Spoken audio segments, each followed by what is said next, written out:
Cineverb. Hello, and welcome to Cineverm, a podcast discussing films in and out of the cinema. My name is Anthony Renteria, and today I'm joined by David. Hello. And Helen Albee Cottingham. Hey. And this week we are discussing Midsommar, written and directed by Ari Aster, starring Florence Pugh, Jack Rayner, Wilhelm Blomgren, William Jackson Harper, and Will Poulter. And here's a quick synopsis. A couple travels to Northern Europe to visit a rural hometown fabled Swedish midsummer festival. What begins as an idyllic retreat quickly devolves into an increasingly violent and bizarre competition at the hands of a pagan cult. As always, we will begin with a spoiler-free review, and then after our ratings, we will dive into a full spoiler discussion. Okay, so to begin with our initial impressions, I want to toss it to you, Helen, first, because this is a first-time watch. What were your initial takeaways from this film? Wow, that synopsis was more than I knew going into the movie. I feel like that was very spoilery. Really? I feel like the best way to watch this is to have no idea what's going on, just like the characters. Yeah, I'm really reticent to talk about this movie at all because I don't want to spoil anything. What I will say is I think I've concluded that I don't like Ari Aster. I do not like him, Sam I Am. Yeah, I don't like the way he writes relationships. But the writing did really impress me. In the way that people talked, they sounded much more alive. The side characters seemed like people with full lives and minds and thoughts. And some of those arguments between the couple were so real and so vivid. I did think that this was better written than Hereditary, just to jump right into comparisons, I guess. Yeah. And if you had told me that he had meticulously planned this and built the whole set and it had taken years and years, I would have believed you because that village... Weird. Yeah, that village looked incredible. The set design amazed me. Yes. All the little intricate paintings and wallpapers and symbols and runes all over everything, like not a detail missed, was just jaw-dropping the whole time. So it's crazy to me that this was his slapdash movie because it looks like looks like years of meticulous planning to me.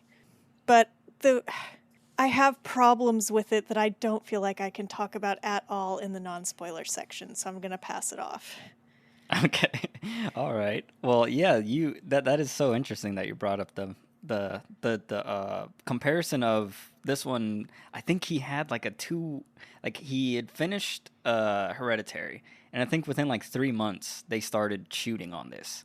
Oh my god. That's so they only had like a insane. 2-month prep, and then like he was doing promotion, running the festivals with Hereditary, and like the last festival, like that night he was flying to Sweden to start shooting the film. So like there was no and the film hadn't came out theatrically. So like he was in the middle of like shooting this when Hereditary became this huge hit, and he was like, "What the hell? Like I made it, I guess." And yeah, so it's very interesting. Do you know why? Like, because I've never heard like why the two movies came out so quickly between each other. Like, was that just pre-planned? Or So I think you made note of it in our Hereditary episode, but he has written like 10 scripts, and what he did was like he like shotgunned them all out to like everybody, and A24 picked up Hereditary, and they were like working on that for 5 years because they were trying to fix the budget. Because he had to get some stars to get the budget he wanted. And it was his first film. So famously, like your first film is the most difficult to make. And then once you have a production in the bag, other studios are like, oh, he's already made something.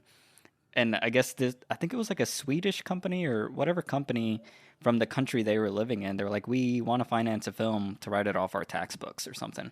And then I guess his agent or something passed this along to them and was like, all right, let's start it now. And just immediately went into production, just out of nowhere. But I guess to get into my initial impressions, because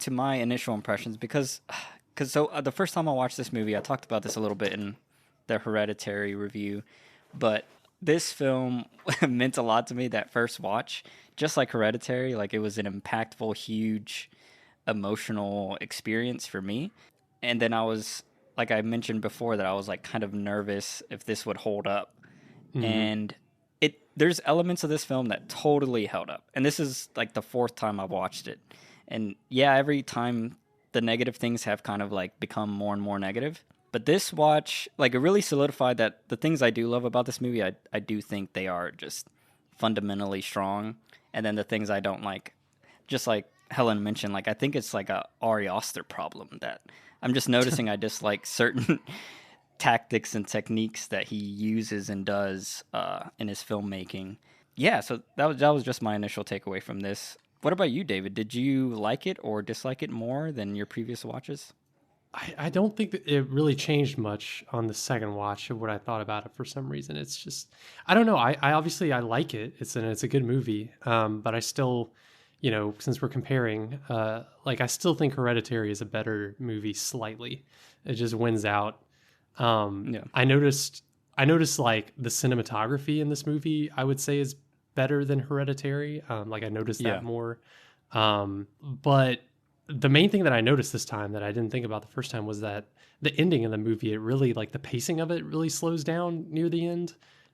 Whereas like in most horror movies, kind of near the end, it starts picking up as you start figuring out what's happening. Like the pace starts picking up, scenes happen faster, and it like accelerates to the end, which I feel like Hereditary did. But with this movie, I was kind of like, God, this is so slow at the end. Like, scenes are just continuing as if this is the middle of the movie, but it's the very end of the movie. And I'm kind of ready for it to like climax. But it just kept going slow scene after slow scene. So I didn't remember that from the first time watching it. So I noticed that this time. But yeah, I mean, it's a good movie, but I just think maybe it's because I'm kind of like a minimalist and I'm like, all right, less is more. I do feel like Hereditary is a more concise version of the Ari Aster horror movie. I just feel like Midsommar, I'm glad that I didn't seek out the director's cut, because I feel like even the theatrical cut is a little too long and could have been edited down a lot more. It didn't need any other scenes, and the scenes could have happened a lot faster. So yeah, those are just my like initial takes, differences that I noticed. And that point that you bring up about the like it being a little too long, it's interesting because I've seen the director's cut, and I actually think, like, I didn't, like, when I watched the director's cut that first time, it was a horrible experience, so I couldn't really compare it. But now, having seen this and now comparing it back to the scenes that were added, like, the director's cut flows way more better than this version. And it's actually kind of like, damn, like, that was a better version, because it fills in a lot of blanks, and there's so many more just like little interactions between the characters. And I realized on this rewatch, that's what I don't like about like Ari Aster. Is like I like the emotional relationship stuff, but then he always has all this other like stuff that it feels like he's always making two distinct movies and smashing them together. And like in this one, there's this, relationship gone awry, and then there's this festival that's happening that he's interested in. But it never feels like he's melting the two perfectly. I think this is way closer than how I felt in Hereditary. But like, I wanted the entire film to feel like it was from this main character and the couple's perspective. And the film, instead, we see multiple instances and situations, and it just the way it's shot feels very distant. And I think somewhere, like, I guess that's just his style, is that he likes shooting these huge wide shots and enormously long tracking shots of things just zooming in and zooming out. But I don't think it fits with the emotional narratives that he's been trying. Like, so I don't know. That's just the thing that bothers me. I see what you're saying about the like two. It feels like two movies. Now that you're making me realize that. Yeah, like Hereditary, how we complained and talked about like how it feels. It's a movie about this family, but then it's also like the demon horror scary movie. And so I think Helen said last review, like, it didn't really feel like they gel together very well. But yeah, I agree. Like, it is weird. He does do that. It's kind of like this movie. It's like, all right, you got the cult thing, but you got the relationship thing, and they do feel kind of like they don't really gel together completely to where it feels like meaningful. I don't know. But yeah, I agree. I agree. That's interesting. And then the other thing with the editing, what I noticed in this film, and I noticed it in Hereditary a little bit, but this one, it really stood out, was just the way, we talked about this in the Northman review. I think both him and Ari, they do very long one-take shots. Like almost every shot in this film is like a very long one-take in comparison of traditional filmmaking. Like all the ritual stuff is so long and extended. And I realized like because he shot the whole film like that, there was no way he could like cut and edit the film in any kind of speedy way. Oh, yeah. And there was like 3 or 4 moments where they were like setting up a table or like the camera was like panning through a whole gathering of people.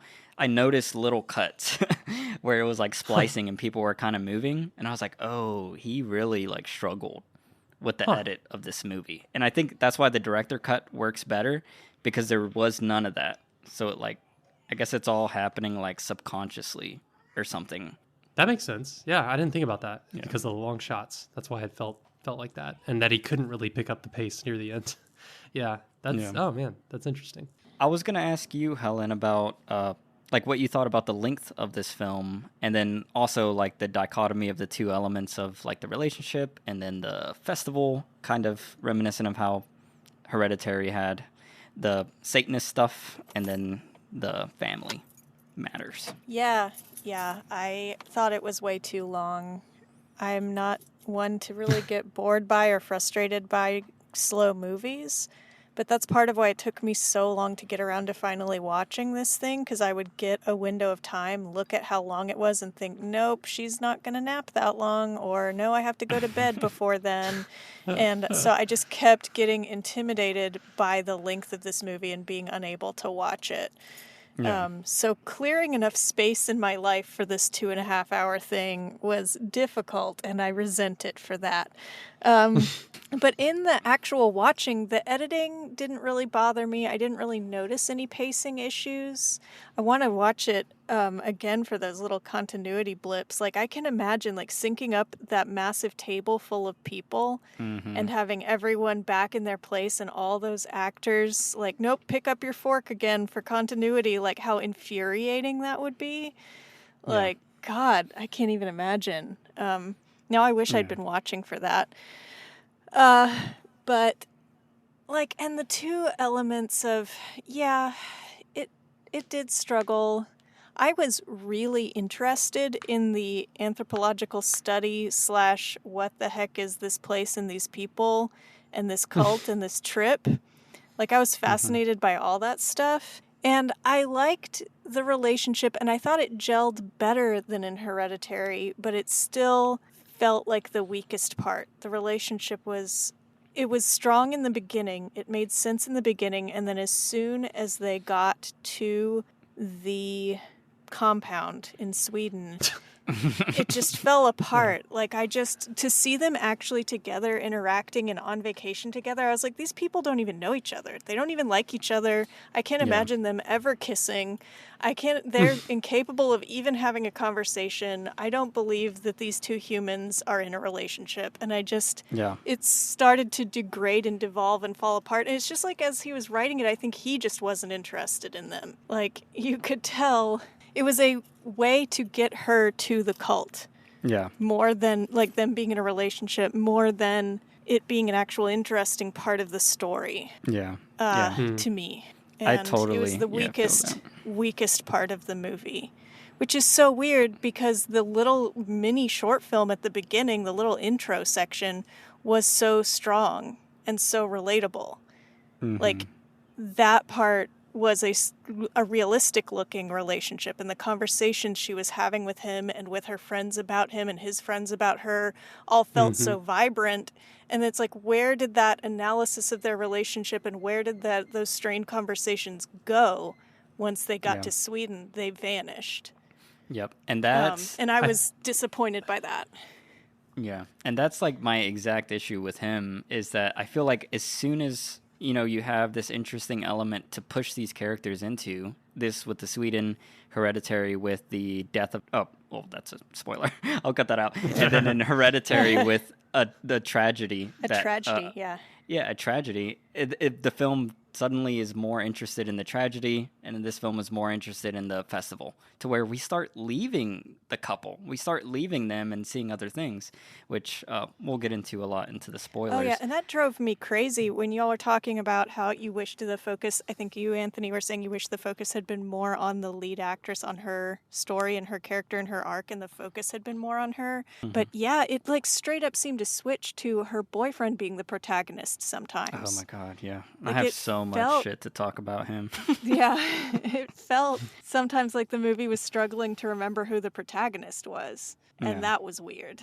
I feel like Ari Aster, he it's because he's more interested in the abstract, and so maybe he starts off with like thinking that he's trying to make it personal and about characters, but I don't think that's what he's actually interested in. He's more, because both of these movies, it's more about characters that are trapped in a situation that they can't really do anything about. They're just kind of pieces on a chessboard. So I feel like it's just his own thing, his own. Yeah, and I think that's what I don't like about him. It's so impersonal, but it's like it lays a little trap. Like the little cheese in the trap is like, here's these people that in the beginning of the movie seem interesting and that you like, and then snap, and now they don't matter. And no more.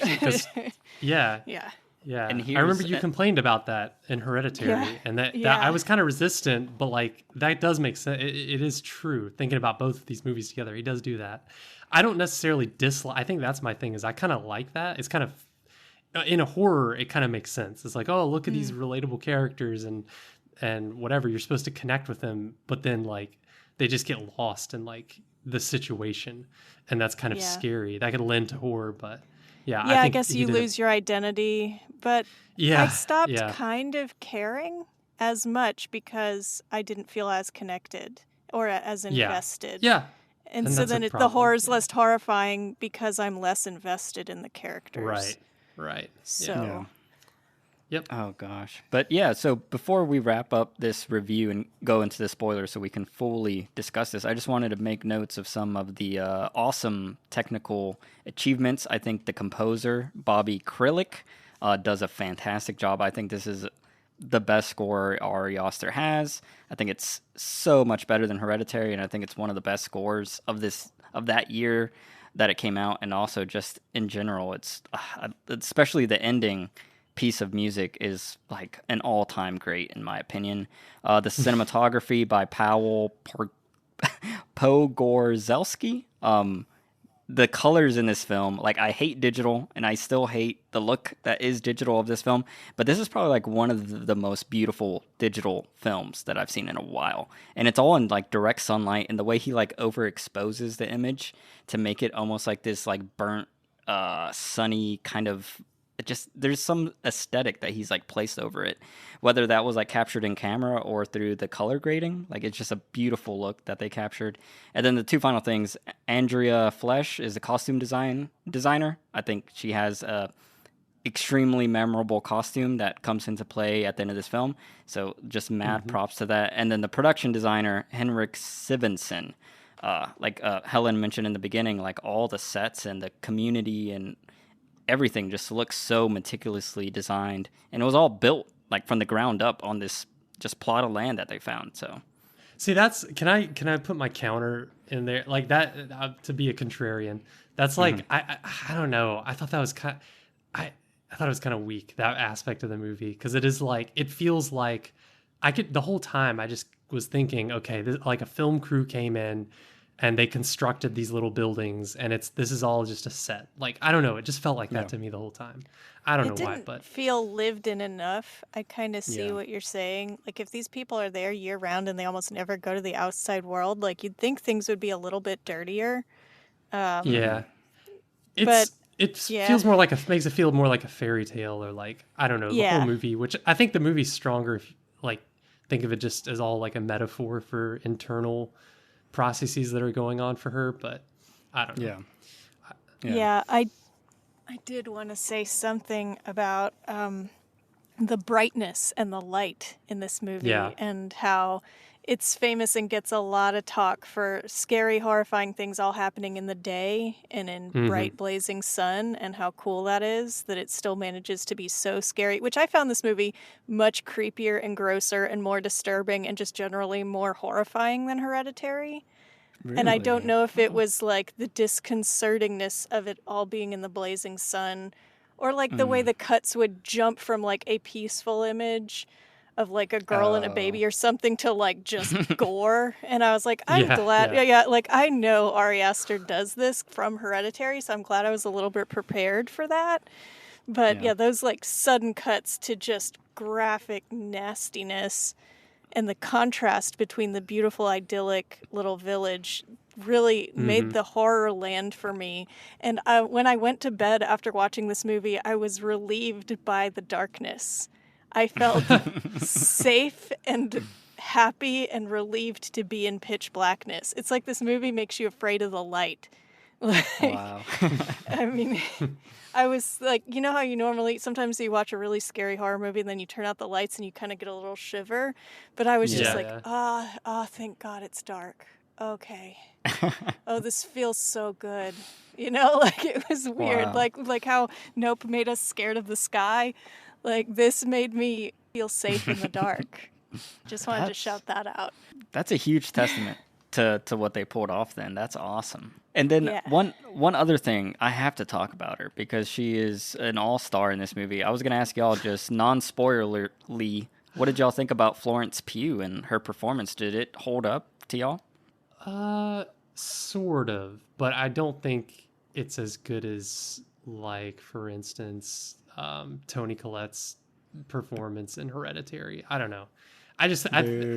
It's okay, but like watching it again, I was kind of like, it wasn't super compelling to me, I guess. Oh no. Oh no. I was super impressed by it. I was so impressed. I mean, she's just a brilliant actress. I've not disliked her in anything she's been in. She's even great in the Marvel stuff. She's just a professional. You can just see it. Yeah, I really liked her subtle, slowly tears filling up in her eyes and holding them back. And sometimes when she was stunned and just staring blankly and like she just wishes she could have the emotion and she just can't make it come out and she's just stuck. She's just in too much shock. Like, I think she played shock really well and in a different way than I've seen other actors and actresses do it, where it wasn't like overacted and melodramatic shock, but just kind of like dead inside, too overwhelmed to even process anymore. Like, blank stare, but still on the verge of tears kind of thing that I thought was really interesting to watch. Yeah, I thought she was great. But then I also kind of latched onto her and identified with her, obviously. But really the me in this movie was the anthropologist guy. He was asking all the questions I had the whole movie. Like, oh my god! And I wish he had asked more questions. Honestly, but the movie's spoilers. Like, it's interesting because all the characters are kind of. It's like the movie's critiquing all of them, and like Josh is in it. Josh is the guy you're talking about. Yeah. Like, he is interesting. Like, I made note of. It's interesting how the movie is critiquing his character as well. Like, the guy, the detached academic, coming in and like wanting to take all the information, and for himself. And it got me so good because I majored in anthropology. Like I am educated exactly that way, to like go in and be unbiased and do not judge. And that the pitfalls of that, like what if something that's going on is truly like cruel and terrible? Like you can't just turn your soul off. I thought that was a fascinating examination of that, and the way he took things and the way he reacted to things. I was so keyed into his character the whole time. Fantastic. Loved it. Before we get into spoilers, we need to give this thing a rating. So, David, what would you rate Midsommar out of 10? I guess maybe you'll be surprised, but I'm still giving it an 8 out of 10. I mean, it's a really good movie. Wow. And it's, no, it's not bad. Obviously, it's good. I guess because I'm comparing it to Hereditary, but it's a strong, more than a solid movie because I watched it more than once. and it's interesting and has things to think about and talk about. So yeah. Awesome. And Helen, what would you give it out of 10? Well, it's complicated. Oh, no. I found this movie extremely insightful, and I have said that that is what I'm looking for in art, and that's what I want out of my entertainment. And so that should be, if this was an extremely insightful movie that made me think for hours pretty much continuously since I saw it last night, that should be like a high rating. Mm-hmm. But the Ari Aster of it all and my extreme problems with the ending of the movie, which we can't talk about yet, and just the complete disintegration of the compelling aspects of the relationships of the people makes me have to chop it all the way down to a 7. Okay, that's not too bad. That's not too bad. Yeah, it's obviously a good movie, but I just don't like the flavor. I don't like the style. I just don't like the way the story was told. I like the story, but not the way it was told, if that makes sense. Yeah, I totally feel you. And yeah, so my rating is going to be... So this, on a first watch, was a 10 out of 10. I mean, this was in my top 5 movies of all time for years. I mean, since it came out until now. And now it's not in there because of some of the disappointments I talked about earlier. So I'm going down to an 8 out of 10 on this, which is very tragic for me. It's leaving my canon. It's leaving my top films of all time. It's just there's just some movies where there's an element that connects and resonates with me so hard, but then everything else around it is not up to that standard.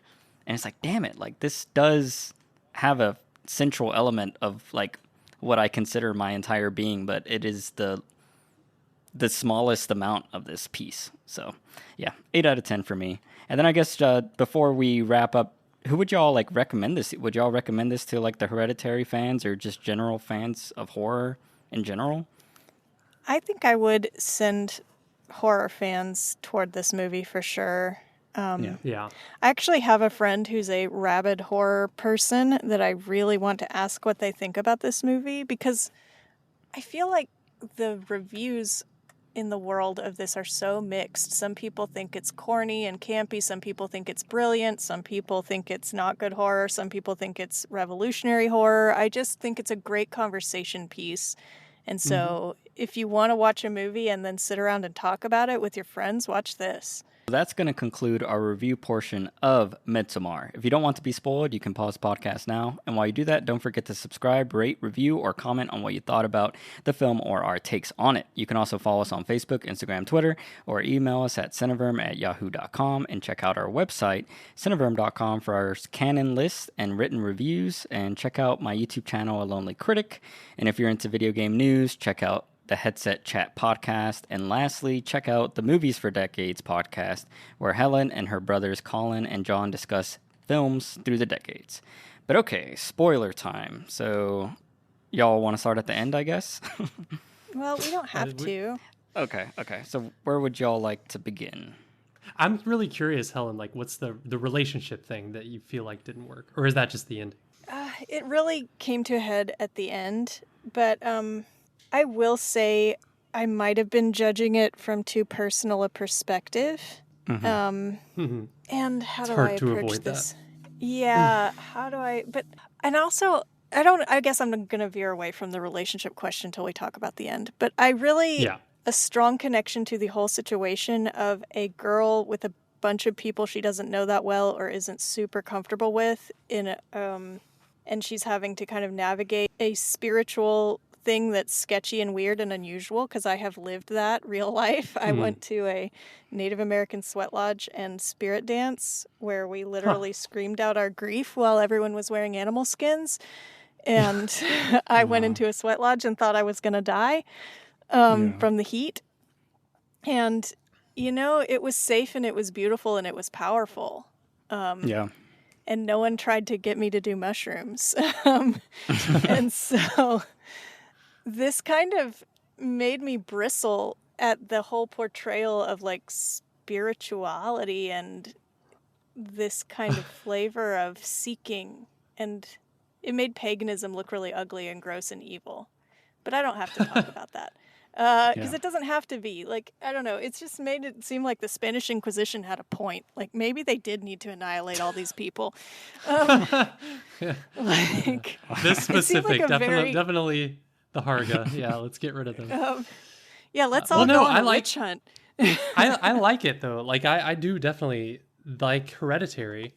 Ari Aster's really good at this, like the moral ambiguity of the bad guys or the villains, because it does have some interesting near the beginning. Obviously, as you get closer to the end, it's harder to argue from their perspective.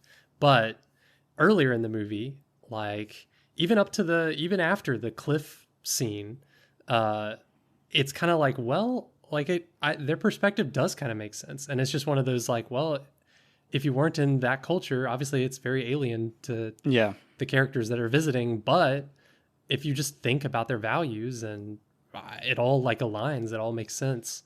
So I thought that was really interesting about it. Kind of like Hereditary in the end, where it's like, okay, this could be just seen as a very positive story about a little cult that has a nice victory, but I don't know. I like that could. Yeah, I like that about Ari Aster, that he at least puts a little bit of ambiguity in there to have fun with. So. I feel like they were trying to make it ambiguous, but these people in this place just seemed grotesquely evil and insidious to me. No, I just like, like the whole like just dying, killing, but that's kind of cool, It just like if you value that, it's like it seemed coercive. Oh, sure. They didn't seem like they actually wanted to do it. They seemed scared. So? They seemed really serious about it. I don't know. Yeah, I didn't get any of that from the two. You mean the two cliff people? Yeah, the two old people that jumped off the cliff. No. Which I knew that was going to happen as soon as I saw the cliff, because I have a vague awareness of like Viking mythology. They used to do that. Like you were like guaranteed to go to heaven if you committed suicide when you were elderly or something. I'm not clear exactly. Yeah. But I was like, oh no, it's a cliff. Oh God, that person has a hammer. That's for if they don't die when they hit. Oh no. Like I was prepared, luckily, immediately when I saw the crowd and the location. But I can imagine this being real bad for somebody who didn't expect that. I totally believe, because everyone is like, when we turn 72 or 73, like that's it. Like they've all committed. Yeah. And that's like part of the commitment of joining this cult. But they seemed so scared though. Like the whole meal, they like hesitated to pick up their food. They were giving each other these big, sad, long looks. I thought that was they were longing. Like shaking. They looked so sad. They looked afraid. Oh, I didn't interpret that at all. Yeah. I didn't either. I mean, to me, it was like they were very like, because watching the second time, knowing what was going to happen, I was like, this is so interesting, because like those two actors do really well. Like just the way they were looking at each other and stuff. It's like, man, this is like their whole life has led up to this, and they're like so ready for it, and they're doing saying whatever they need to say to each other, and we don't know what they're saying, but it's obviously very meaningful to them. And the silence. They I don't looked terrified to me. They looked like they were being coerced big time. Wow. Like, I thought that her hands were shaking when she was taking a drink of her drink. I thought that she was weeping in fear and terror, like in sadness when she was running her hands on the rune, and she seemed like she didn't want to jump. Like she looked down at Danny like with pain on her face. Like, I'm forced to do this because of the situation I'm in, and because it's tradition. It felt entirely like tragic and coercive to me watching it. That is so, and like David had said as well, like I felt like it was a beautiful moment. Like I totally felt like, like David said, like this all led up to this, and they were just enjoying the final day of their life, and that's why it was just a lot of pressure. And the fact that like, no one picked up their plate or fork or cups or anything until they started. It's like, this is their last day, so we have to imitate, what they're processing. And then the silence, I love like all the like silent looks that they were giving each other, because it was just like like there's nothing else to say, we're just feeling this, and we're about to jump off this cliff, and that was that. But yeah, that's so interesting. I wonder if there's other people out there that felt that, because that like has never crossed my mind. Watching this like 4 times now. Oh my god, that's so fascinating. And I have a deep fascination with cults, and I feel like that's what this movie really is the sad story of a vulnerable girl getting recruited into a cult. Oh, that's interesting. Because, a lot of like interpretation is the opposite. It's like, oh, this is like a movie about her becoming empowered and like releasing herself from grief and from a shitty relationship. It's like, no, I think she's not empowered at all. I think she has lost touch with reality. More trauma does not negate old trauma. It just makes you go completely insane. And I think she is just lost forever. She's going to have 10 children. She's going to marry creepy blue-eyed guy. And he is the real villain and the real monster of this movie, and he wins. He saw there on the couch that she was the exact right candidate for this. Like, okay, she's just had a loss. She's got a rough relationship. This girl is super, super sad, and that's why he was suddenly like, Danny, I'm glad you're going, with that blank cult stare that he has. He recruited her. He knew she was perfect, and like he knew that she would probably end up being the May Queen. He knew she wasn't going to be one of the sacrifices. He was like, this is going to be a good addition to our community. And it was, and it worked out for him. And, I'm so angry and I hate him so much. And I wanted the catharsis to be her waking up and realizing that she doesn't want to be part of this, and this is all fucked, and like burn it all down. But instead, her soul just died, and she just bought in. She just drank the Kool-Aid at the end. Or did it come alive? No, she became a cultified zombie. That's how this movie made me feel. It was hopelessly sad to me. Wow, that is an interpretation I've never heard. Oh my god. That is fascinating. Wow. I mean, I do agree with the fact that he wanted this. Well, because he didn't even invite her. It was the boyfriend that ended up getting her to come on board. But I think it was a lucky accident. Excited. Yeah, because he was but he could have vetoed it, because he's like, they have to have a certain number of sacrifices. Yeah, and he brought them all. Obviously no one can leave because no one can give away the location and no one can tell the outside world about the fucked up shit they get up to. So like everyone that goes in cannot come back out. So they're either gonna die or they're gonna get assimilated into the community. And so he could have hard vetoed her because she wouldn't fit in either of those categories. But he looked her up and down and was like, aha, this is a good candidate for the cult. And then it all fell into place, and now she lives there now, and she has 10 kids. Like, that's really how I see it, and she just has that blank smile and those empty eyes, and she's gonna jump off the cliff one day. Like, and it makes me so depressed. Like, that is so bleak, but that's really how I feel about this movie. I don't know. I like to imagine that she got everything out of it that she needed. Yeah. It was a happy ending in a weird way. She can't but then leave, eventually she gets disillusioned and runs away. That's the other thing, that the kind of weakness about this movie is that I can't buy, it wasn't, the situation wasn't very scary to me, because I cannot buy that you cannot just run away in the night and they would never find you. Like, I'm sorry. They're not that far. I think they say at some point in the movie how far away they are from town, like 5 miles or something. And I'm like, bro, you could easily just sneak away into the woods and run 5 miles, whatever. Yeah, but they know the woods that broke better some than... of the horror. They know the woods better than you do, though. You could get turned around and have no idea where you are. I don't buy it. They don't even have any weapons. Like, they don't have any guns. They don't have anything. Yeah. Like, what are they going to do? And they were very, like, pacifist. Kitchen knives and big hammers. Yeah.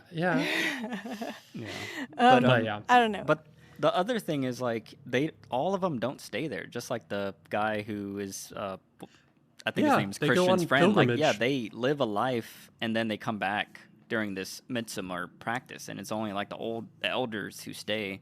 So she wouldn't have stayed. She would have gone back to school, probably with the blue-eyed guy that you hate. And but I think she's. I don't know what my sequel that I made up in my head midwinter is the catharsis the catharsis that I wanted, where it's just like she just burns it all down in the snow and there's blood icicles dripping off the cliff and nice. blue-eyed guy has his lungs pried out of his back. And then, yeah, she burns it all down. Like, yeah, I wanted to see that library burn so bad. Like, Anthony had hyped this movie as, like, the great catharsis movie. And maybe that was not a good thing to say to me, because then I was, like, getting really amped for, like, the most Tarantino-level catharsis possible. Like, I wanted those books to be burning. I wanted everything to be caving in. I wanted the truck to explode. I wanted her covered in blood staggering out of the woods level catharsis. And so there's just going to have to be a sequel called Midwinter where she does that in the snow. Well, see, like, I don't what think... I'm hoping for. Like, the cult didn't do anything to her, though. And that's why, like... But the place is fucked up. Yeah, but it's There's not... been enough death in the world. Like... Because I mean, they just casually kill people, like, every midsummer in a fire, in a shed. Well, like, they... No, so the selections are very specific. And the film notes on this that each person is a sinful, like, representation of the world. So in their... cult, they are cleansing the planet. Like, the people only pick out evil people to bring them back. Like, every character has, like, a central sin or flaw. Like, Christian is just a that's general insane piece of and shit. fucked up. And who is to say who gets to live and who gets to survive? And you don't just do human sacrifices. It's fucked. Yeah, like, I'm sorry, burn it down. I mean, yeah, a bit. But like every country and system. Oh, go ahead. Were there parts in the movie that talk about that they do that on purpose? I didn't catch that. Yeah. Yes. What was it? Like, when they're doing the sacrifices, they say, like, you know, everyone's brought their sacrifice of something they want to cleanse. And then, like, you have the Will Poulter character is like the jester who's just like a selfish asshole. Oh, yeah. You have the Christian guy is the one chosen by her, and he represents, like, just disgusting evilness in a male. And then you have the other two foreigners who are just, like, the like central idea that I feel from them is, like, you have all these foreigners who do not care to respect or to, like, even try to actually learn about another culture. Even the character that you like, Helen, like, the first 3 times I watched it, I thought he was the only good person in this film. And on this 4th watch, it finally, like, revealed to me that he is, like, one of the most selfish characters in the whole film. Yeah, it's so callous. Yeah, he doesn't want to share anything. Like, the fact that the cult, like, one of the leaders were like, don't take pictures of this, and he just immediately starts taking pictures of it, and then sneaks into the night to steal, like, data and information and, like, history from this group. And, like, that's all his only main interest is to, like, you know, collect all this and then bring it back and talk about it. And, like, I don't know. So, like, each character has their own vices, and then, like, the jester guy, he just wants to fucking vape, I guess, is his entire purpose of living.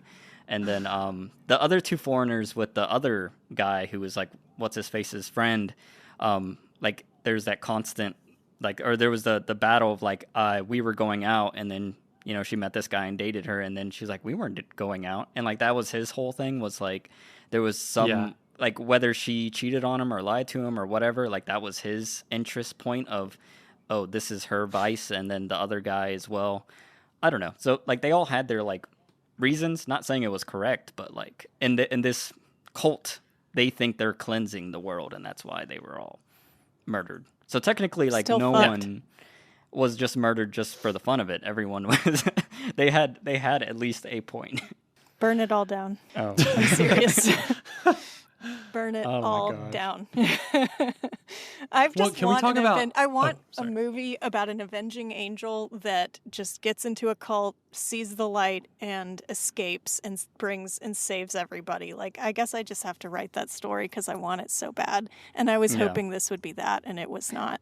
I don't think that would be cathartic, though. I don't think that matches what I think a catharsis would be, because a catharsis should be something personal. Like, all these people would have had to have wronged her personally for her to have that.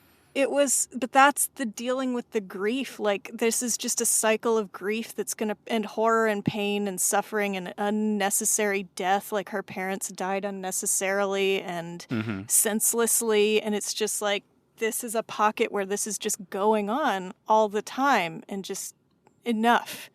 Well, I don't think it was I think this group, because the central like metaphor that most people get out of this movie is that she grows the power to make a choice to leave someone, this toxic male guy. And then it's obviously extreme metaphor of a cult, but she's deciding, I don't want to be with this person.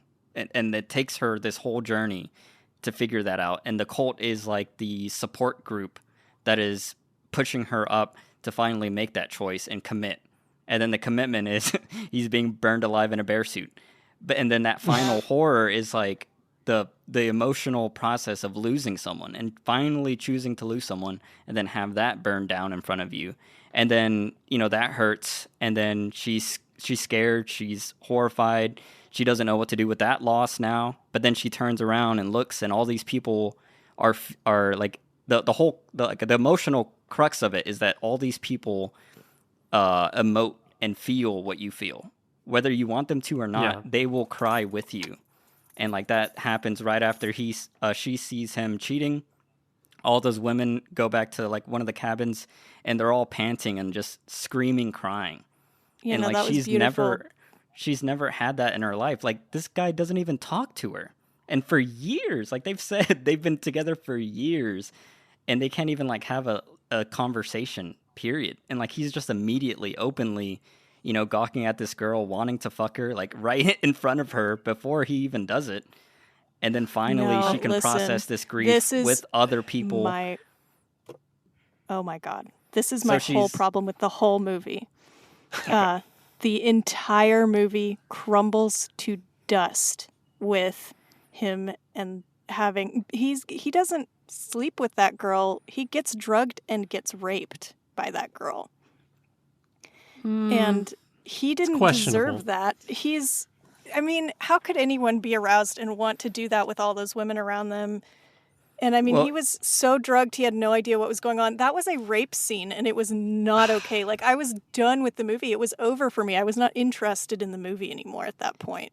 No, and there was a discussion. He enters a house with another elder lady, and she discusses that but he says that she's been approved to mate, but then it was and not, he agrees the situation was not okay. Well, the way it was... But he walked into that space, and then there was another elder with like ramen over his face, and then he had a cup, and then he gave that cup, and that was what drugged him. So he didn't get drugged until he was drugged. No, he was drugged at the table, and he was given that hallucinogenic tea. He had no idea what was going on or where he was or anything. It was like he was straight up roofied and raped. Yeah, but he did still agree previous. Well, even the tea moment, like I made note of that the girl just straight up tells him that it's drugged, and he like looks at it, he hesitates for a second, and then he just drinks it all. Like that's what's interesting. He wants, I don't know, he's a weird character because he's very passive, and his main flaw is just like he's indecisive. He's indecisive and selfish at the expense of other people. Yeah. And so, but near the end, it's kind of like, it's almost like he's just giving up. Like that's the whole vibe of him during the end. He's just given up. He drinks the thing. He listens to the speech about the mating. But there are a couple of moments earlier in the movie, like he asks someone at some point about the mating in front of Danny. Yep. Like it's really weird. He's just like, what's this about, like mating? All of that is gross. All of that is gross, but you can want to do it ahead of time, and then in the moment, it's awful, and that's still an assault. It was an assault. I feel like it's I feel like it's clear that like in the moment he is, terrified. But it's awful. It's awful to watch. I was like, and so then but then the fact that that's the thing that sends her over the edge, that's the straw that broke the camel's back, I think was infuriating. Like, because why is she that sad? Why is she so upset that she has to throw up that he's sleeping with someone? Who cares? Like, they mean nothing to each other.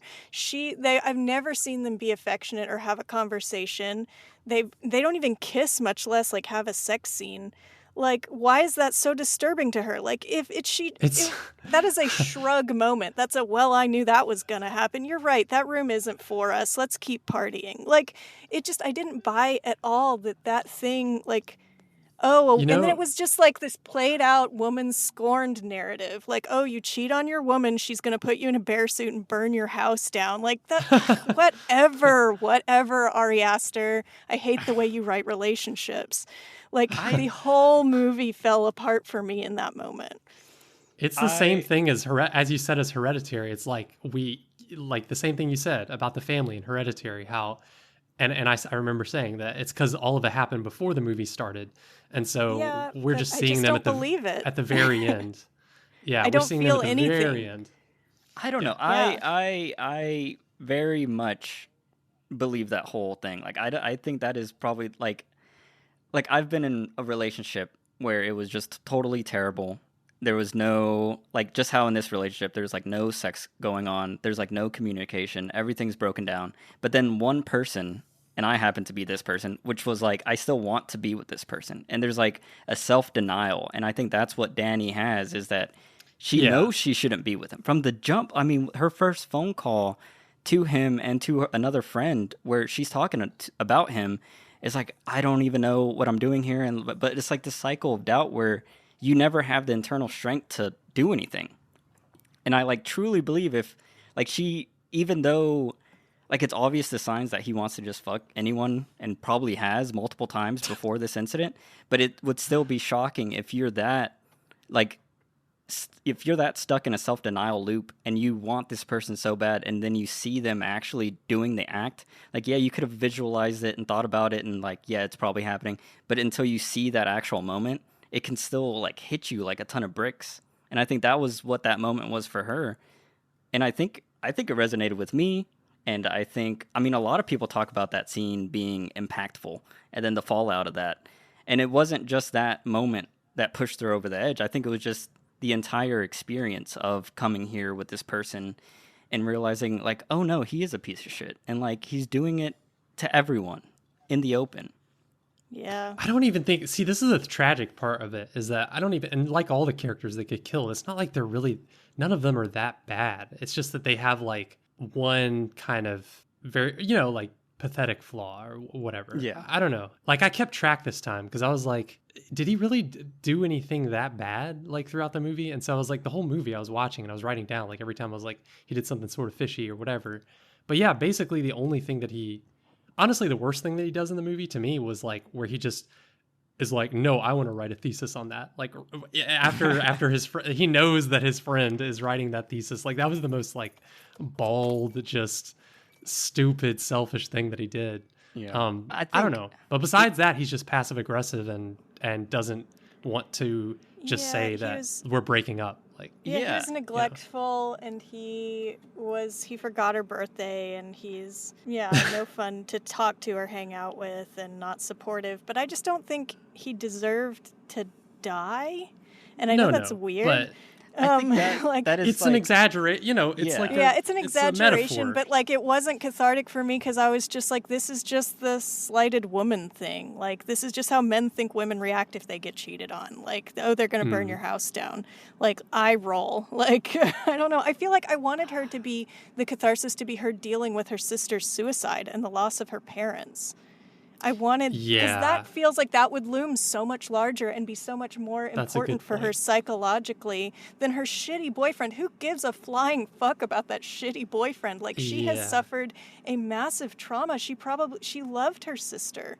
She seemed to have loved her parents. Like, that is a grotesquely horrible loss, and it's just a side plot. And that should have been the thing that sent her over the edge. Yeah. And I don't know how to fix it. I don't know how to rewrite it to fix it. But that should have been the thing that she was dealing with and learning to overcome. And that should have been the crux of the end of the movie. And instead, the crux of the end of the movie was just this stupid boyfriend that wasn't even worth any energy or time.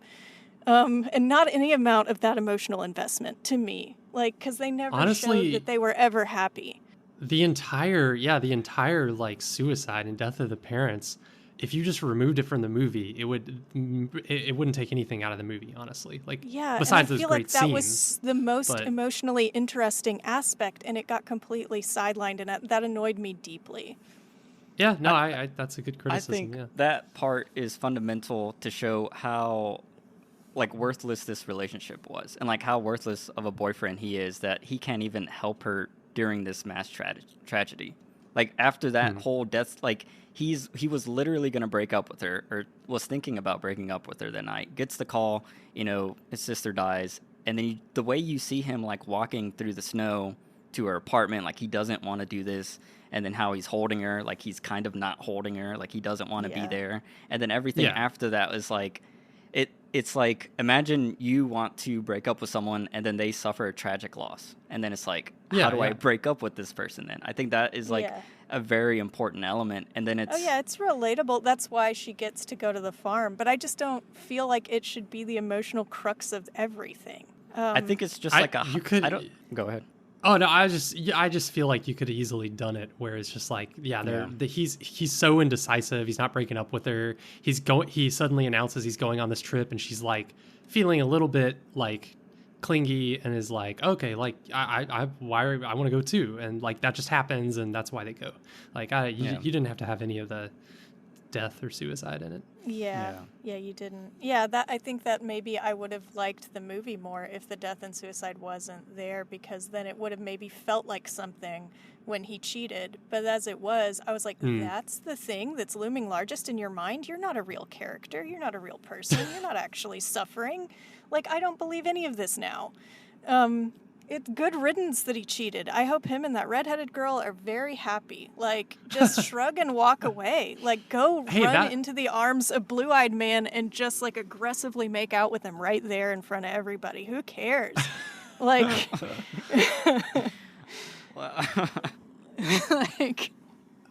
I could see that, like, if in the middle of the movie, like, if he had just cheated and done the thing with the red girl in the middle of the movie, and then we're like, oh, what's going to happen now? And then it's, like, not that big of a deal, and then, like, everything else happens, and obviously all of that is, then it makes sense, like, all of that we would interpret as her going through her grief and, like, releasing from her grief or whatever. Yeah, that's what and they could have just killed the boyfriends just because they killed everyone except for her. I feel like and there was parts where he seemed like the protagonist of the movie, where we're following him staggering around discovering things. I think she should have been the one that discovered the guy in the chicken house with his lungs sticking out.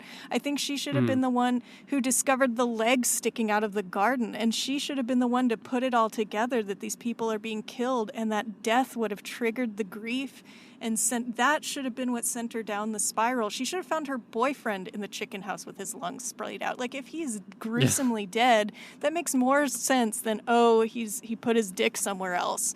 Boo-hoo. I'm sorry. Like, that would have, I mean, that whole choice, like, he only died because she chose him to die, though. I know, like, if he would have just been murdered randomly, then there would have literally been nothing for her to do. Well, but she's dealing with grief. There's death all around her. And she needs to face it, and she needs to do something about it. That's what she does. She chooses someone else to die. Like, that's her choice, finally. I wanted her to choose the high priestess to die. I wanted her to, like, cut the head off of the power, like, burn that bitch at the stake. Like, I just wanted so much more of a bloodbath than I got.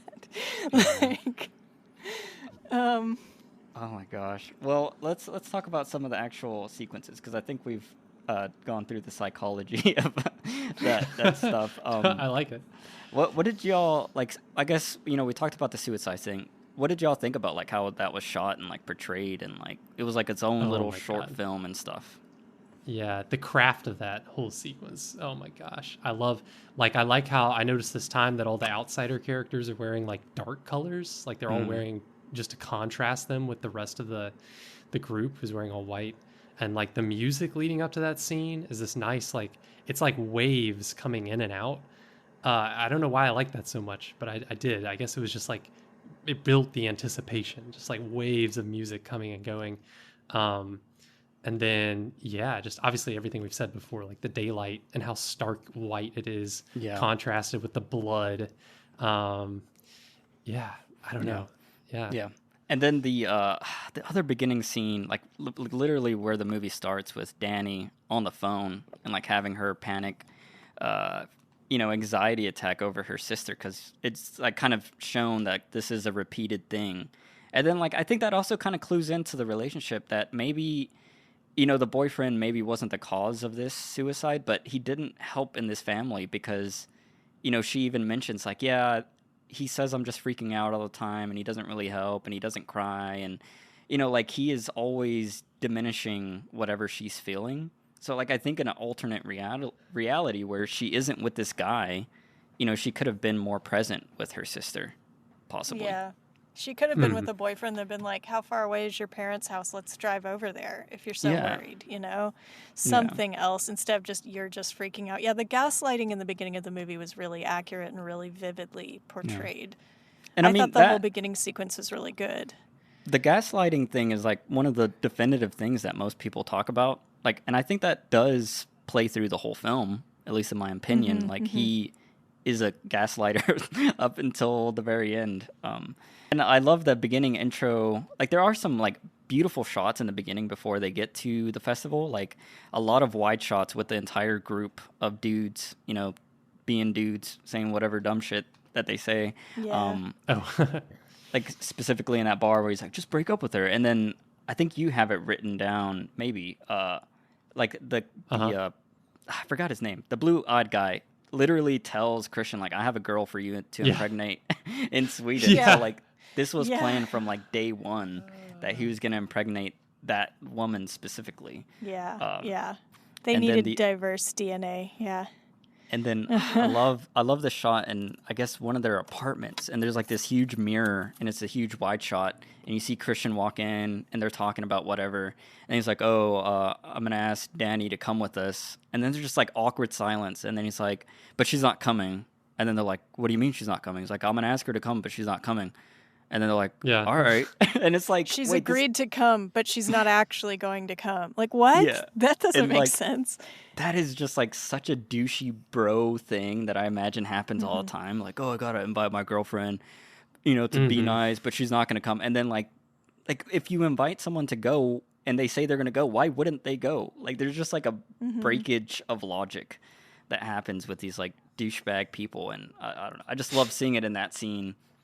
And then how the douchey vaping guy, he's like, hey, can you look at my report real quick? And he stands up without his laptop.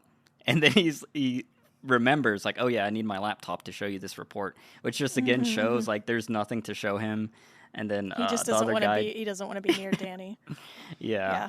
So I just love that whole dynamic. Like, none of these guys know or enjoy being around her for some reason. And I just imagine it's just, like, whatever bullshit Christian has said about her that's like cemented this image of, oh, my sad girlfriend doesn't know how to deal with anything and whatever. And they always just feel like, even when they're in the party and they're talking about the Sweden thing, like everyone's just so quiet around her.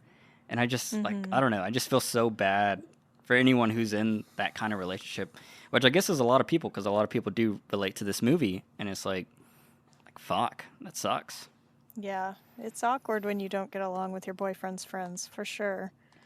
There was something about Blue-Eyed Guy. I just want to keep harping on this. I guess I can't let go, but I feel like with my my interpretation and my version of the story, like, I feel like bad gaslighting boyfriend is a MacGuffin or a red herring, and the real villain and the real bad boyfriend is Blue-Eyed Guy. Because it's like he keeps steering her away from him, like from Christian, the whole movie. And he's like, I remembered your birthday. I drew you a picture. Like, he's the white knight. Yeah, he's like the white knight. He's like, do you feel held by him? And it's like very much like, but what he is he's recruiting her into a cult. It's like you go from someone who's obviously shitty to someone who is covertly shitty, like from one abuser to another, only this time it's worse. Because you're so brainwashed. It's like, but this one's a good guy, and this one holds me, and this one's supportive, but he also just has a nasty agenda that has nothing to do with you. So she doesn't even really get free. She just transfers from one abuser to another. This movie's bleak. I'm sorry, that's how it made me feel. Yeah, the real villain and the real monster and the real shitty, awful boyfriend is Blue-Eyed Guy. And that's who she ends up with in the end, and that's who wins. Well, they don't officially say they end up together. Like all the but moments he kisses her when she wins May Queen, and like she's staying. They're like, "You're our family now. You're our family, right? Please say that you're gonna stay, please, please, please." And she's like, And then she's smiling at the end. She finally feels held by a community. She finally feels like she's home. She has no parents. She has nothing to go back to. Yeah. She's there now. She's with him now. For sure, to me, it's like, I can't think of another version. Like, to me, it's concrete. She's there now. She's a dead-eyed cult zombie girl now. And she went from one abuser to another. And that's the insidious, scary thing. You got to watch out for the nice guys. Sometimes they're just as toxic as the bad guys. You've got to be so careful. Ladies. Ladies. Sorry. Yeah. Oh, but another random thing I want to say is that part at the table when she had won May Queen and they try to get her to eat the fish. And she's like so grossed out by the fish, and they're like, come on, it's good luck. I just would like, for the record, to say that next Midsommar, if you present me with a salted herring, I will snack it up like a sea lion. I eat sardines out of the can. I would have eaten that thing right down. It looked good to me. So I guess that's good luck for me. If it's good luck, I'll do it, honestly. Just throwing it out there. Fan of fish over here. Oh my god! Y'all talk about something else now. One thing I really liked was this is like for the books kind of transition where she enters the bathroom freaking out after that initial conversation of her going to Sweden but not going to Sweden, and then she walks into the bathroom, overhead shot, transitions just supremely into an airplane. I thought that was just brilliant. Like that is like one of those transitions. Like, yeah, like okay, I see what you're doing. That's one of the few times in this movie where I'm like, okay, that was very clean and was worth it. And then I guess we should talk about like the drugged sequences. That's one of my favorite things visually. I was going to ask you, David, like, what did you think about how that was portrayed? I don't know. I didn't like it. I didn't find it like satisfying for some reason. Because I was just like, I get it. They were trying to go. It was too subtle. So I was kind of like, why? I don't know. The only part that I liked with the drugs that I really liked, and I remember from this movie, and I enjoy it every time I see that scene, is when Christian is like already drugged near the end, and he's sitting at the table, and like, he says something or whatever, and the old guy turns to him and just like claps in his face. Yeah, and it just like warps reality, and he just like shrinks, and and it looks like he's about to cry. Was that the guy in the tent later that had the ramen in his face, or one of the other guys that was like part of the ritual? Like, was he checking to see if he was high enough yet for the mating ceremony? Oh my God. Yep. I wonder if that's what that was. I love how effective that just like a little clap was to Christian. I loved the twitching, throbbing flowers behind her at the table, and how she started to stroke the vines, and they started to kind of react to her. And it sort of made it looked like she was feeling really powerful in that moment. Like maybe she was connected to the earth and the magic of this place, and she was starting to believe. And I thought that was really effective. Yeah. My favorite thing about all the drug use in all the movie was the broy vape guy, and what a baby he was about being on mushrooms. It's like, guys, everybody lay down. No, it feels, please. No, somebody's coming. Like, there's always this person that will like talk a huge game. Like, they're so cool and so into partying, and they do so many drugs, you guys. You don't even know. I do so many drugs all the time. And then they do them, and they're like completely a basket case. And they're like the neediest, most dysfunctional person when they're drunk or high. And like, what a perfect portrayal of that. Loved it. Was laughing my face off through all of that scene. But okay, speaking of that guy, well, I don't want to derail, but like, why? When he like pees behind the tree in the open field, like the ashes tree. Yeah, like, why does he do that? Because that was very it's stupid. Like the middle of the day, there's a bunch of people out there. Didn't make any sense. I was like, that's really silly. Like, why is he? There's bathrooms, obviously. Yeah. I thought that was a really silly like point of conflict. Like, really? Yeah, and there are people guy just do shoveling that? ashes right next to him. Yeah. Like, I how think- can you not notice that this is an important spot? Yeah. Like, Yeah. that's just, he's profoundly stupid, like cartoonishly stupid, I guess. I don't know. Yeah. Yeah, I guess so. I mean, it makes The sense least for his character, though. observant man. Yeah. Because, like, the whole time he's talking about, like, stuff that makes no sense. He's like, I'm afraid of ticks. And then someone's like, yeah, this is the most tick-populated location in the world. And he's like, what? Really? It's like... Yeah. That was funny. Like obviously, he's it's not. such a baby about everything. Like, Yeah. he's a classic braggadocious dude who then you put them in the actual situation they've been bragging about, and they're just completely dysfunctional. Loved it. He was extremely amusing to me. One thing about that scene that didn't make sense to me is, like, why didn't they just beat the shit out of him? I thought they were so passive about it. Like, if you're telling me, like, they know they're gonna kill him. Yeah. Well, yeah, that's true. But still, like, like that guy who's like screaming at him, like, those are my fathers and my grandparents and all this Get kind your of stuff. disgusting dick away from that tree. I think he literally says that. Yeah. Oh, Like, man. I would have at something least I loved, knocked them once. Like, come on. Yeah. Something I loved about this movie was how they faked us out, like that they were eating the people. Did y'all get that? That, like, No. people would Sorta. disappear and then they would have a big meal, or they'd be chopping a Meat big tarts. slab of meat. Yeah, they'd be chopping a big slab of meat, or there'd be a big, like, unidentifiable carcass on the table covered in flies, like, right after each disappearance. Yeah. And, like, I really thought for a long time that they were cannibals, and that was the thing about this village, was they were eating people. And then I thought it was really cool that it turned out that wasn't true, Wait, but and it was I mean, just edited couldn't that have- way. I mean, couldn't it have been? But weren't their true? bodies burned at the end? But they're like, stuffed so- with straw. Yeah. It was just skin. I don't know. Maybe they did eat them. Okay, I just thought could have eaten them if they too. weren't eating them, I thought that was just clever that they faked us out and made it look like they were maybe eating them, and then Yeah. just to Oh, I make thought- like yeah. normal, good-looking food look gross in that way and make you suspicious of literally everything. That was just good Yeah. horror to me. Oh, yeah, definitely. Like all the shots of flies buzzing over meat and and disgusting Yeah. stuff. Yeah. Yeah. Which also, that could just be like a nice dinner, but yeah, because of the Could be. presentation, it was creepy and weird. So Yeah. very good. That's some good filmmaking. I appreciate it.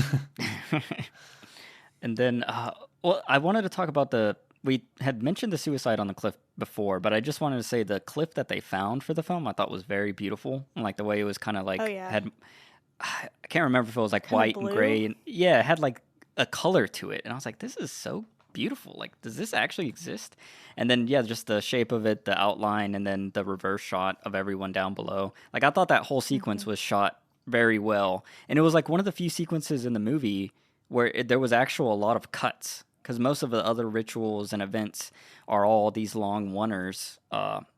And that sequence specifically just had a lot of, variation of compositions, whether it was close-ups to Danny's face or reaction, or big wide shots looking up at the cliff, big wide shots looking down, big wide shots up at the sky, mediums of different characters' reactions. So I thought that was like one of my favorite scenes. Watching that scene made me think like, man, I wish we would have shot this film differently and not have focused so much on these long shots, just, moving from one end of a table to the other end. Like, if you would have composed this, I think it would have flowed much better, because that scene, hit all the spots, I think. So I think that was my favorite acting moment for Florence in the whole movie, was that cliff scene when the woman jumps and she's just so stunned, and then meanwhile the British couple are freaking out. And I think she looks over at them with like envy, that she wishes she had it in her to react like that, because she's feeling that, but she can't, something's blocked in her.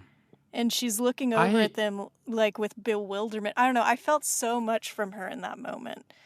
And it's just like that, those are sane human reactions going on right there. And what's wrong with me that I'm so calm, and inside I'm screaming, but outside I can't scream.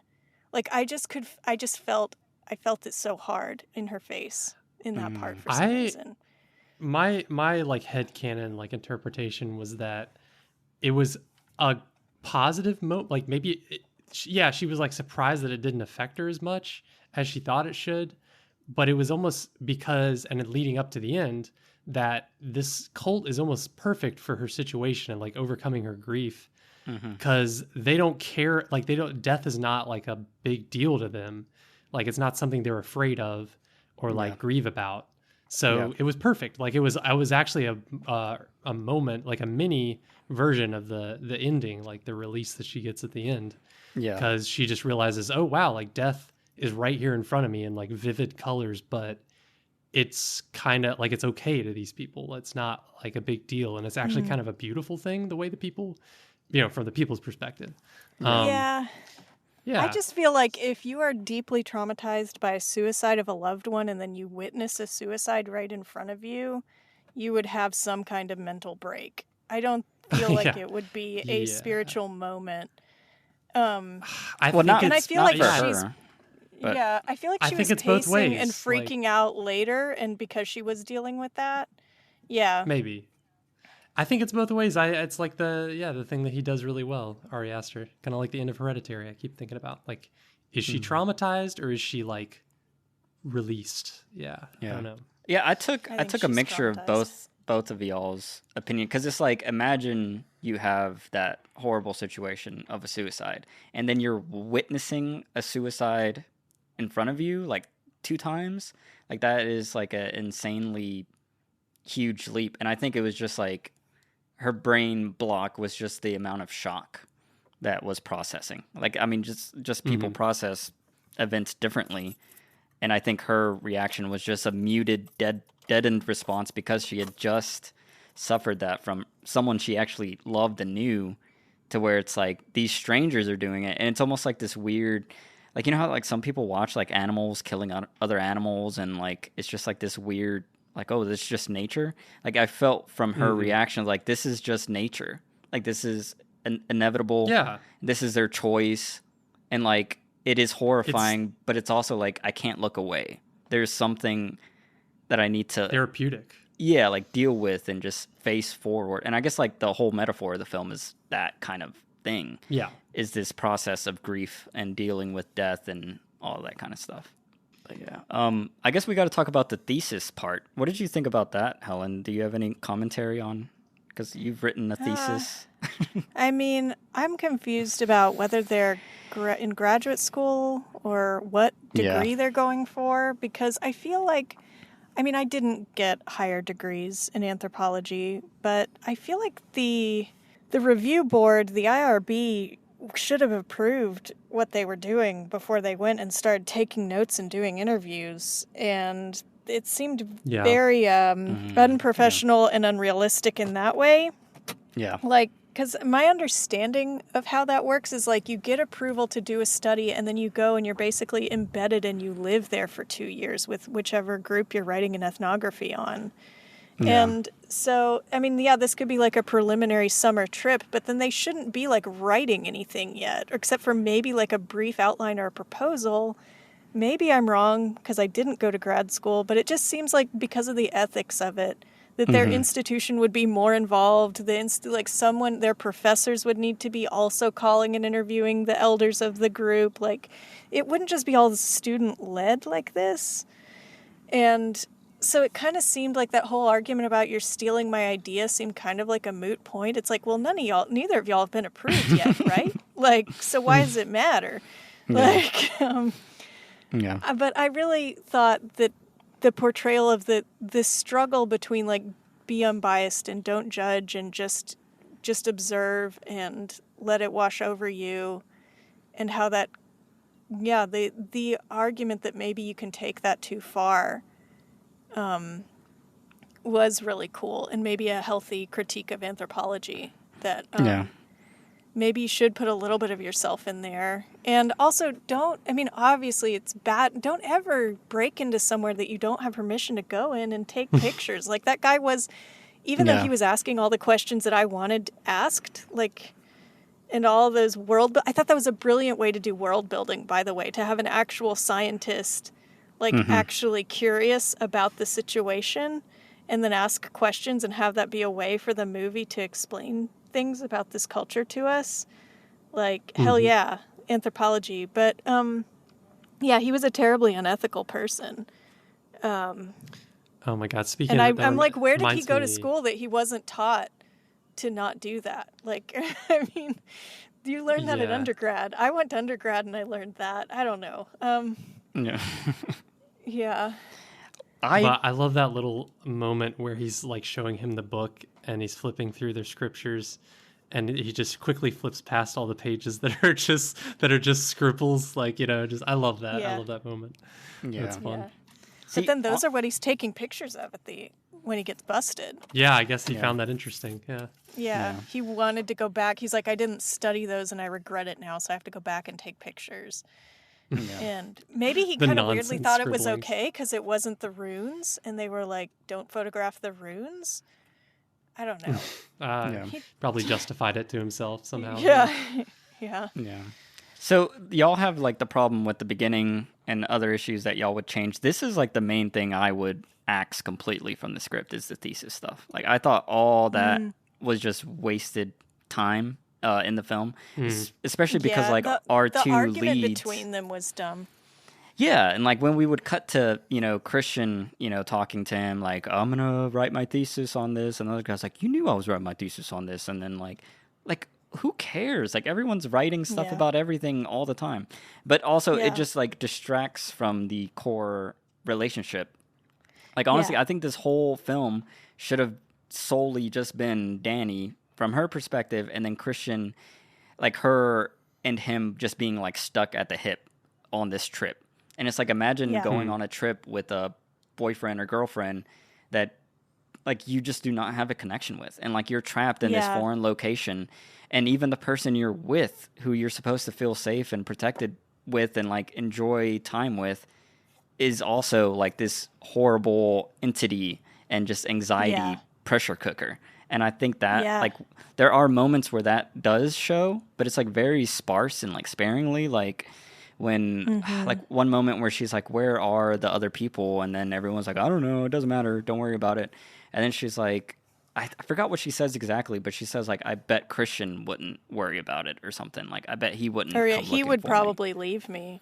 me. I don't know. Yeah. And Yeah, then his no, whole I hard response is like, agree. ugh, okay, ugh, Yeah. okay. Yeah. It's like, really, dude? Yeah. That's yeah. your response.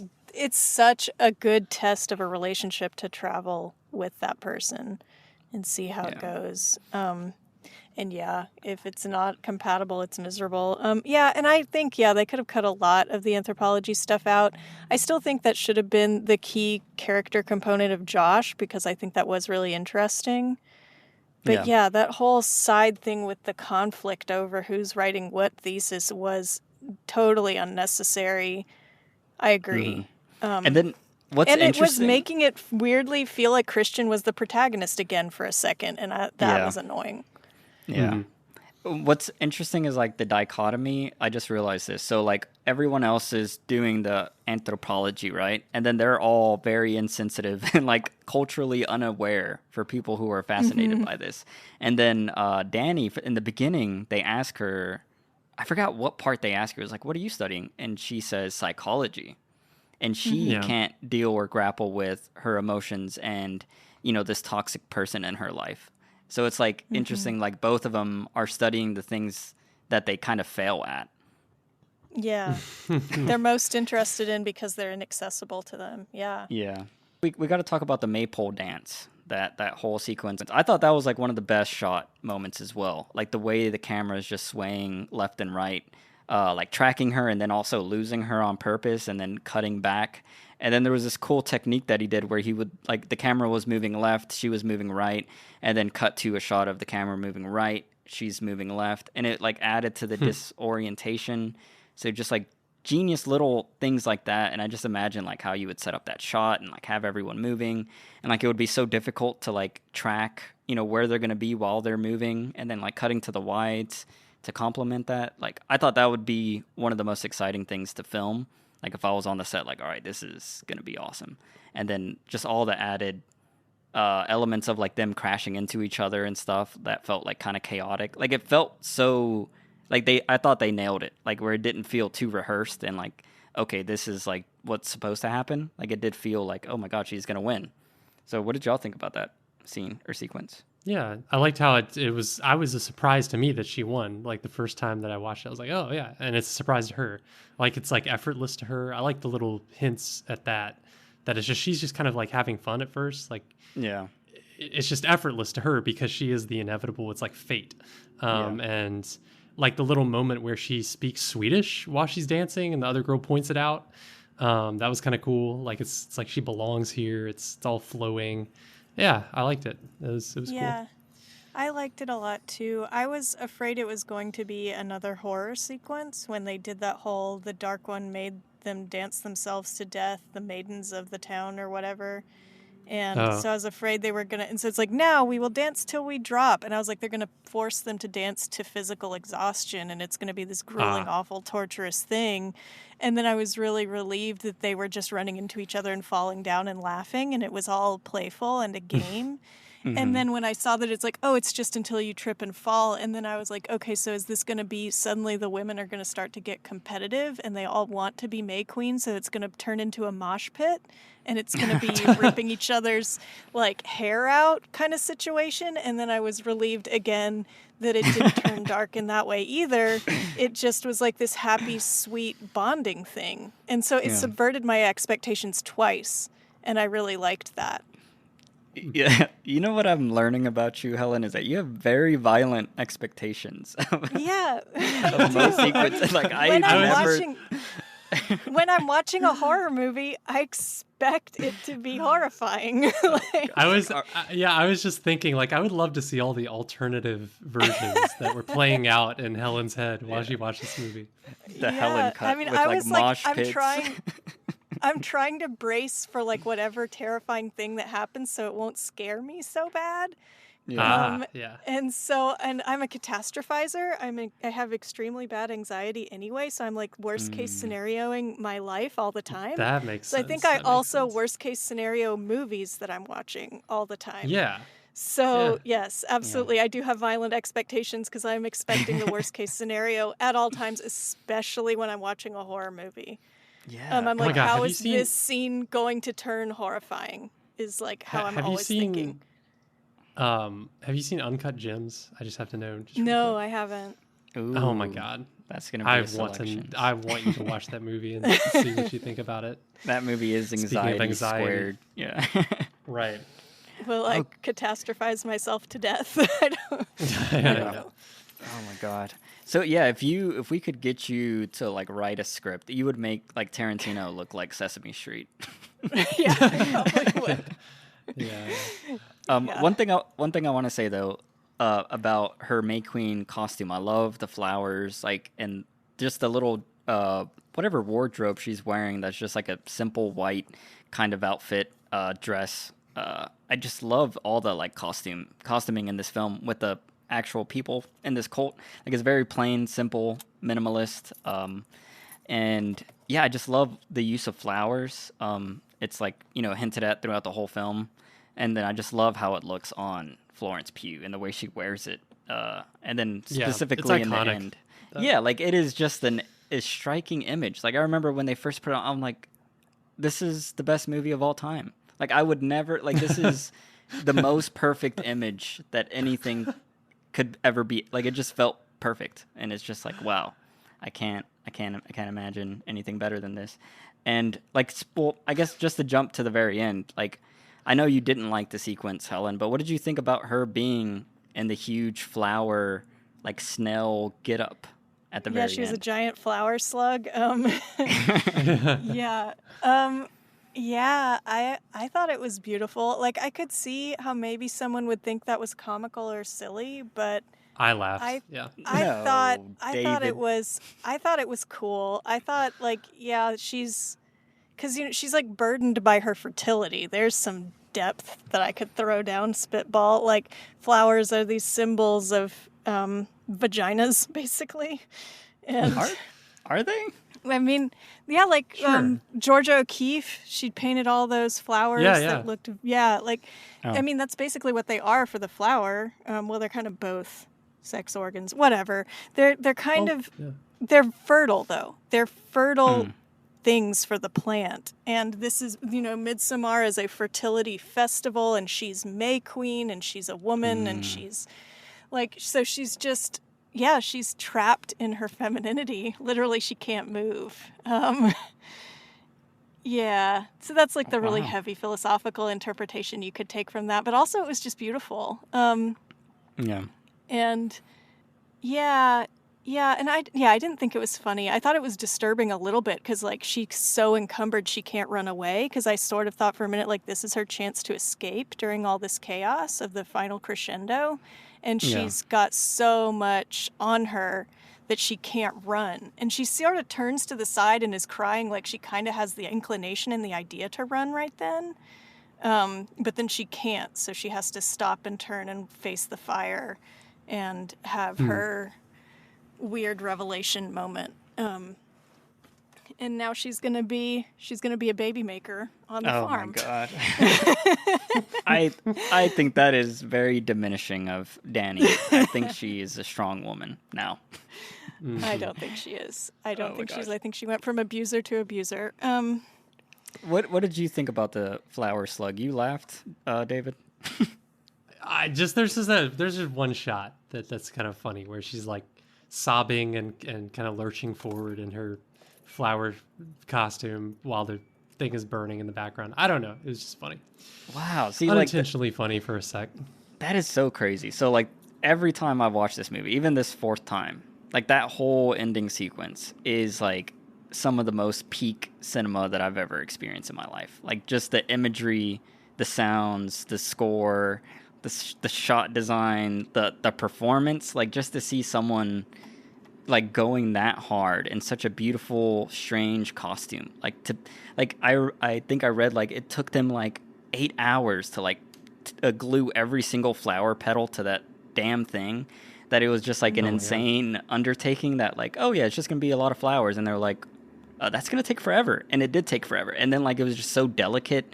And just to like see that contrasting a burning house and then, like a whole landscape. I don't know. It like, to me, that was like, there's like a few paintings that I really love that like just immediately like just stop me. And this is like one of the few times in cinema where like an entire sequence just like takes my breath away. Like even this last time, I was just breathless the whole time. And just seeing her perform and emote.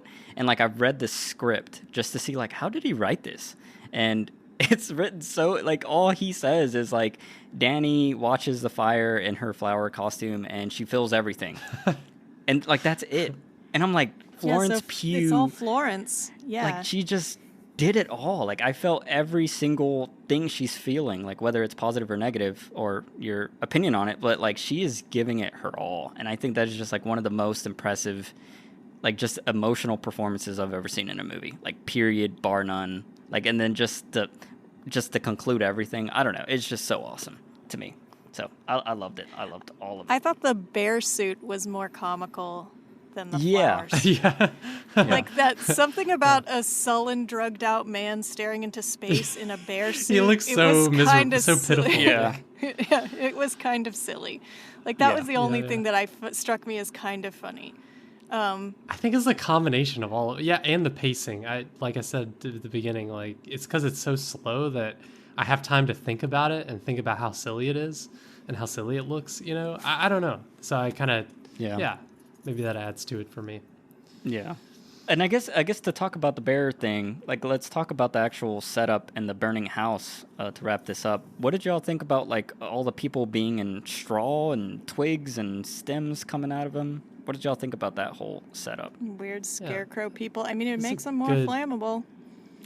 True. It was a good art direction thing. Yeah, like I've never seen that before. And it was it wrapped up the nature, like we're going back to nature and all this kind of stuff, kind of element. Yeah, I love the one with the kind of like face up and the branches coming out of his throat and then like a belly full of like apples. He just has apples in his stomach, where his stomach would be. I thought that was really cool. Yeah. Now, I think that it added to my conviction that none of these people really, when push comes to shove, want to do this and want to die, because humans don't want to die no matter how indoctrinated you are. Because that moment where they're supposedly given tea for the pain, but you Oh yeah. can't diminish the pain for the fire. Like, it's gonna suck. And they Yeah, just feel yeah. so zen and peaceful, the two that are alive and volunteering for this. And then the guy starts to catch fire, and the other guy looks over at him for comfort, and instead he's screaming in horrific pain and like the fear of like, oh shit, what have I done? Like, his whole life is flashing before his eyes. Like, this was a mistake. I don't want to be here. Yeah, that I was a don't really want good to moment. die. Yeah. Like, I actually don't want to die. And I feel like I don't think the old people on the cliff actually wanted to die either. I feel like it was people facing death and realizing, wait, this whole society built around voluntarily dying sucks and is terrible, and I want to live. And I just, and that moment in the burning house where they were just so, it was like just gut wrenching. Like all these like cults where people in real life have actually killed themselves and they believe it until the end when it's real.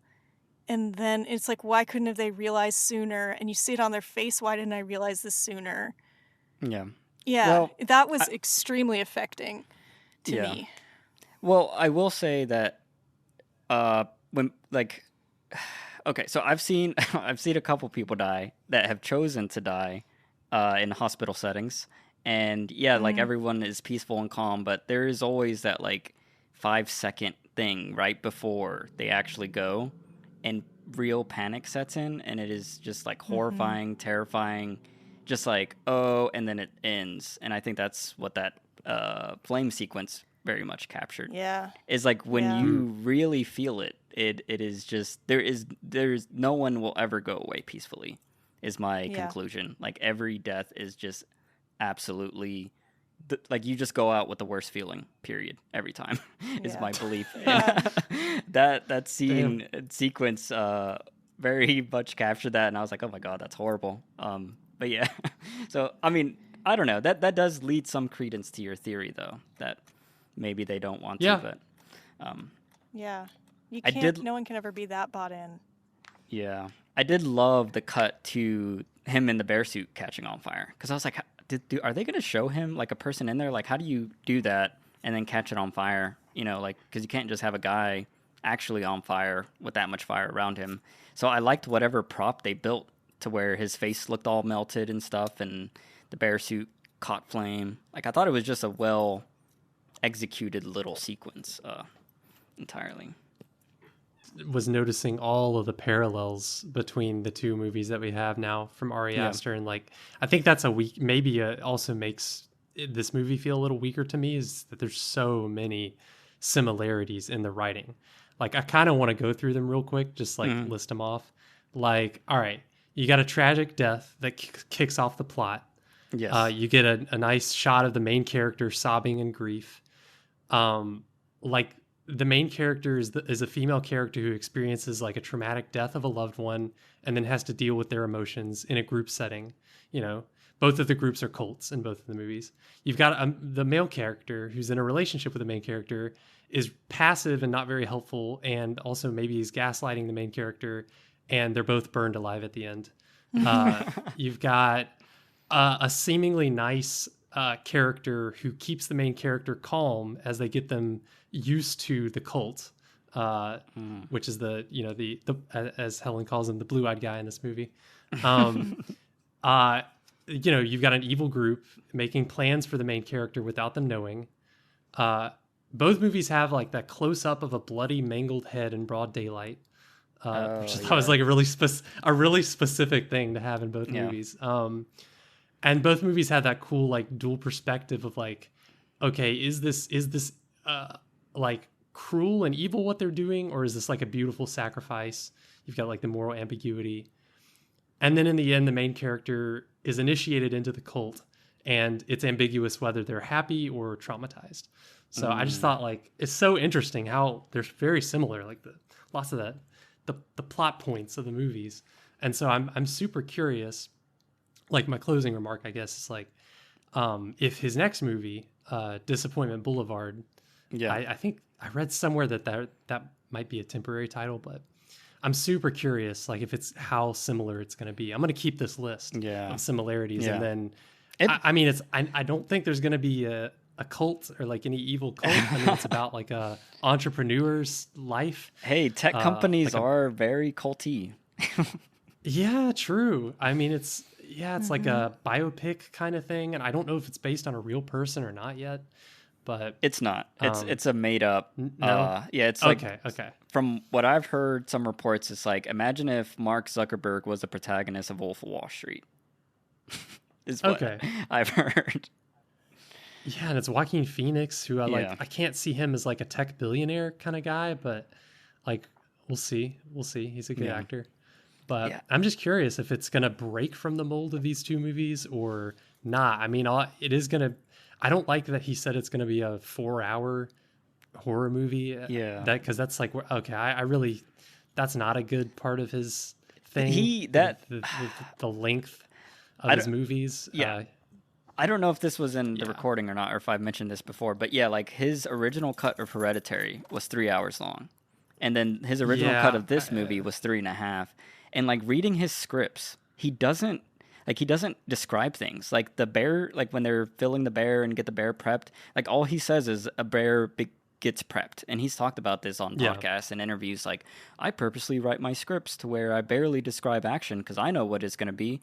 But then that way the studio greenlights it because they think it's it's 140-page script. So this is only like an hour 40 or something. But then he knows he's gonna shoot 15 minutes of this sequence, and I think that is a huge flaw. Like, you should not. Like, I hate it when I hear like filmmakers like, I have a 4-hour cut. Like, why? You would have never had a 4-hour cut of this movie come out. Like, why are you wasting that much time shooting that much footage? Like, why is that an actual? Because now you're gonna have to like demolish that whole narrative to get it down to 2 hours, and it's not gonna make as much sense as if you would have planned it to be a 2-hour film. And I think everyone's just like okay with that now, but like no, like edit your stuff. like do the work before you start wasting millions of dollars and get your narrative down to an actual releasable form. But I don't know. I just can't see them actually releasing it as 4 hours, obviously, or even 3 hours. Way. So we'll see what no happens way. with that. But yeah, I'm just interested to look forward to see what the third one is. See if it breaks the mold. Yeah, it better. I will be severely disappointed if it doesn't. So that's going to lead us to our final question. Helen, is this canon? Do you think this is canon? Why'd you ask me first? I don't know. That's a no then. I want to say no. Yeah. I want to say no, but then it is a really cool movie. And I liked it more than Hereditary. I think just because I liked this setting more and the characters slightly more. But yeah, I guess it is and I like the idea of cults, and it was more explicit in this. You got to actually go to the compound and see the members. Yeah. And it was just more fleshed out. But I don't want to put it in the canon. I'm feeling this movie depressed me. This movie demoralized me. I found it extremely bleak and hopeless. And I don't know if I want to watch it again. But it was still an amazing work of art. And I think it was extremely insightful. It's so weird how it can hit all my criteria and I still don't like it. Sometimes that happens. I'm going to say no. It's the blue-eyed demon. That's the... Yeah. What about you, David? Do you think this is canon? I know you put Hereditary into your canon. Yeah. So, and you know how, like I told you, I'm thinking about I'm building a canon right now, but I'm thinking about it in a different way of just like categories. Like, it makes more sense to make a canon in categories. So like, if I think there's an important filmmaker, obviously I'm putting him in the canon, Ari Aster, and Hereditary would be my pick to submit for him for that category. But I definitely, Midsommar is an honorable mention in my canon, but it's not in my canon. So that category would be horror for you then, right? Or just Ari Aster. Like, I just think certain filmmakers, like, I think he's the best out of the new A24 kind of this horror movement. So yeah, that's why I would include him. And then obviously I would mention this movie because it's a great movie. But I don't know. I still like Hereditary better for some reason. Yeah. Awesome. Well, yeah, I'm not putting it up for canon, and I'm taking it out of my personal canon, which breaks my heart. But yeah, it does not stand the test of time. Honestly, next year, I think I just want to watch all my canon picks and just one by one delete them. Oh no, you're gonna depress yourself. Yeah, burn it all down. Yeah, I'm gonna burn it down. If I see any blue-eyed guys, I'm gonna punch them in the face. They'd be like, "Are you doing okay today? Don't try to brainwash me. Get away from this seed." Anyways, yeah, so thank you for listening to this episode of Cineverm. We would be grateful and humbled if you could leave us a review or rating with your thoughts or comments on Apple Podcasts or Spotify. And if you could share us with your friends or family, as that helps us in our journey to spread the love of cinema. And we'll see you next week. See ya. Bye.